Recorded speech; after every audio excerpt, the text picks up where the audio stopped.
My story. Every 4 years since 2012, something has happened to me to make me worry. 2012, thyroid cancer. 2016, breast lumpectomy. 2020, mastectomy. 2024, my dad broke his hip while he was actually in my care because I was his caregiver since 2022.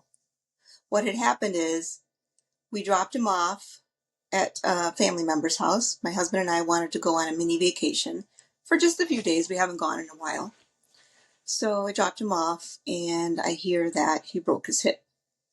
I felt so guilty because he's never hurt himself while at my home, and I just couldn't help myself. I just, kept saying to myself, it was my fault, it was my fault. Obviously, it clearly wasn't my fault, but I kept blaming myself. Well, I did break the 4-year pattern though, because in 2022, I was also diagnosed with anxiety and depression. Since 2022, I've mostly been living in fear of just about anything and everything. I wasn't sleeping much, so I went to my doctor trying to see what they could give me, just so I could function. I've always been that person that handles most things fairly quickly. However, I was knocked down hard, and in a split second, everything changed for me. You see, I remember laying in my bed in a fetal position with my hands over my ears and with the blinds closed. I remember the slightest noises were magnified, and all light, whether it was artificial light or sunlight, it hurt my eyes so bad. I had the worst migraines. I was on medication that my doctor prescribed to try and help me to sleep, but it just made everything feel worse. It was awful. I was literally like a walking zombie. I had no energy. I didn't leave my house. I felt helpless, and I felt ashamed of where I was in my life. I remember looking over at a bottle of pills and just thought for a second, what if? I remember like it was yesterday. I reached over at the bottle and I remember pausing and just thinking, what's wrong with you? This isn't the answer. Well, at least I had the self-awareness to tell my husband what had just happened. And I demanded he take me to the ER. I knew I needed help. As you can imagine, he was concerned and scared. And he was afraid of what could come next. I didn't give him much choice. So we headed to the ER. After looking at my chart, I remember the nurse asking, have you ever tried harming yourself? I told her, yes. Recalling the story of what just happened. What happened next was, I don't even know how to explain it. It was just, it all happened so fast. 2 security guards came and kicked my husband out of the hospital. I begged them not to. My husband was so pissed. But he had no choice but to leave. He stayed nearby and waited to hear from me.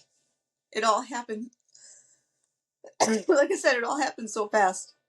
Before I knew it, I was wheeled into an angled corner, staring at a wall, while waiting to be evaluated by a psychiatrist. Some of my family knew. Most of them didn't really know the extent of what was happening. They took everything away from me because they thought I'd use it to hurt myself or others. I was there for about 6 hours. First, being evaluated by the psychiatrist, then the resident. I was definitely, prior to this incident, I was a walking zombie. I had no energy, wasn't eating much, and slept even less. I literally felt like I was losing my mind. I thought I could do it all. Boy, was I wrong. I come to find out my anxiety was brewing since childhood. I always felt I had a great childhood, so I was surprised by this. A parent-child relationship is sacred and should be special to all that bear that responsibility. However, we cannot change those we love. I thought I could, and things only got worse. With the stress of it all, I believe I was in a downward spiral. And before I even realized it, imagine realizing in your 50s that the relationship you had with them was toxic. All my life, it's all I knew. I thought it was normal. I thought my job as a child was to make my parents happy. It's what I did, day after day. Walking on eggshells, never knowing the mood I'd encounter, suppressing my thoughts and feelings. At the time, I had to distance myself from that relationship for my own sanity. I also wanted to wean myself off of my prescribed medication because I felt horrible. I recommend that you see a doctor for this. However, I am extremely stubborn. I am a Scorpio after all.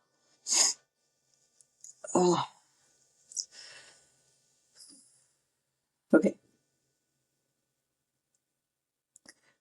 I remember writing in my journal on December 4th, 2022. I was so tired. I wrote in my journal, I'm done. I'm so done with doctors. I'm so tired. It was somewhat of a motivational entry. I reflected on what used to make me happy as a kid. And I remember thinking, singing, dancing, and listening to music. That's what always made me happy. So I began to do just that. It's what I found works best for me to start my day. We are all unique, and so that may not work for you. Maybe knitting, exercise, or reading a good book might be best for you. Whatever brings you joy, just do more of that. With a friend's support, I remember calling her for help, and she gave me some tips on what to do to get some rest, because without rest, your mind just goes crazy. It goes into overdrive, and you really feel helpless. After that, with that friend's support and God's help and mine and my husband's prayers, I started feeling better. So if you're going through a difficult time in your life, I promise you that you have more control than you think. This too shall pass. I've lived it, and I found a lot of tips and tricks along the way that I'd love to share with all of you. My faith has gotten stronger throughout my healing journey. And without it, I really don't know where I'd be. I now help Christian women develop resilience by using food and lifestyle habits to thrive in life. I have never been happier and more excited in my life than this year, 2025. May 2025 be your year too, to have your own breakthroughs and growth, so that you too can find your inner strength and feel empowered to reach and sustain your goals, just as I have. I would love to help you get there. This is my purpose. I know that now. This is what I was put on this earth for. I hope you continue to listen and we all grow and heal together with love and light. Sue.